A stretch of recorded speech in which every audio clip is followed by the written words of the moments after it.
Hi everyone, welcome back to my channel.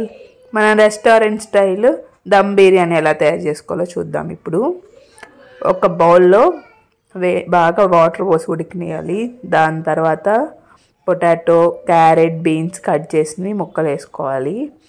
కొంచెం medium సైజులో cut చేసుకోవాలి. దాంట్లో సాల్ట్, కొంచెం పసుపు యాడ్ చేస్తున్నాము. ఆ ఉడికే లోపల ఒక ప్యాన్లో ఆయిల్ వేసుకోవాలి. ఆయిల్ హీట్ ఎక్కాక సన్నగా తరుక్కున్న ఆనియన్స్ ఫ్రై చేసుకోవాలన్నమాట. మీడియం ఫ్లేమ్లో పెట్టుకొని ఫ్రై చేసుకోండి, లేకపోతే మాడిపోతాయి. బ్రౌన్ అండ్ గోల్డ్ వస్తే చాలు. ఆ లోపల వెజిటేబుల్స్ కూడా 70% కుక్ అయ్యేంత వరకు ఉంచుకోవాలి. దాని తర్వాత హాట్ వాటర్ తీసేసి కూల్ వాటర్ పోయాలి. దాని తర్వాత ఉడకవన్నమాట. దాని తర్వాత జీడిపప్పు ఫ్రై చేసుకోవాలి. ఇది నేను రైస్ కుక్కర్లో చేస్తున్నాను. ఒక గ్లాస్కి 2 గ్లాసెస్ వాటర్ పోస్తున్నాను.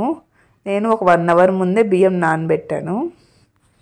ఇప్పుడు వాటర్ కొలతగా తీసుకున్నాను. దాని తర్వాత కొంచెం ఆయిల్, కొంచెం గీ వేసుకున్నాను. దాని తర్వాత మసాలా దినుసులు, బిర్యానీ ఆకు, చెక్క, లవంగ, యాలక్కాయి, షాజీరా వేసుకున్నాను. మనం నానబెట్టుకున్న బియ్యం యాడ్ చేస్తున్నాను. లాస్ట్లో కొంచెం నిమ్మకాయ పిండుతున్నాను. దీంట్లోని సాల్ట్ కూడా యాడ్ చేసుకోవాలి. బిర్యానీ ఆకు, ఒక 3 లవంగాలు, కొంచెం చెక్క వేస్తున్నాను. దాని తర్వాత మనం ఉడకబెట్టుకున్న వెజిటేబుల్స్ అన్నీ యాడ్ చేయాలి. దాంట్లో కొంచెం పసుపు, కొంచెం సాల్ట్ చూసేసుకోండి. ఆల్రెడీ మనం వెజిటేబుల్స్లో వేసుకున్నాం కాబట్టి. కొంచెం కారం, గరం మసాలా, బిర్యానీ మసాలా, అల్లం వెల్లుల్లి పేస్ట్ కూడా వేసాను. అది తీయడం మిస్ అయింది.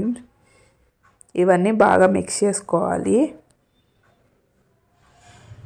బాగా మిక్స్ చేసుకున్నాక కొంచెం కొత్తిమీర తరుగు, కొంచెం పుదీనా తరుగు యాడ్ చేయాలి.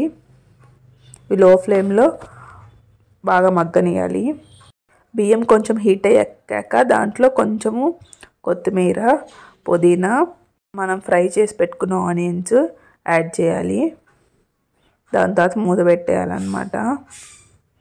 ఆ లోపల ఈ వెజిటేబుల్స్ అన్నీ కొంచెం మగ్గుతుంటాయి. అప్పుడు పెరుగు యాడ్ చేస్తున్నాను. ఇది మెయిన్ ఇంగ్రీడియంట్ దీనికి. నేను 3 గంటలు వేసుకున్నాను పెరుగు. బాగా మిక్స్ చేసుకోవాలి. బాగా మగ్గనియాలన్నమాట. సాల్ట్ సరిపోకపోతే చూసి వేసుకోండి. ఇది అయిపోయింది. ఇప్పుడు రైస్ 70% ఉడికాక మనం చేసి పెట్టుకున్న మిశ్రమాన్ని దీని మీద వేసుకోవాలి. దానిపైన అలాగే ఇంకో లేయర్ ఆనియన్స్, ఫ్రై చేసి పెట్టుకున్న జీడిపప్పులు కూడా యాడ్ చేస్తున్నాను.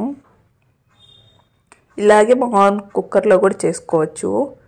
ఇదైతే ఈజీగా ఉంటుందని దీంట్లో చేశాను నేను. Restaurant style dum biryani ready. చాలా బాగా వచ్చింది. టేస్ట్ కూడా పర్ఫెక్ట్గా ఉన్నింది. మీరు ట్రై చేసి కామెంట్ చేయండి. Thanks for watching. Subscribe to my channel.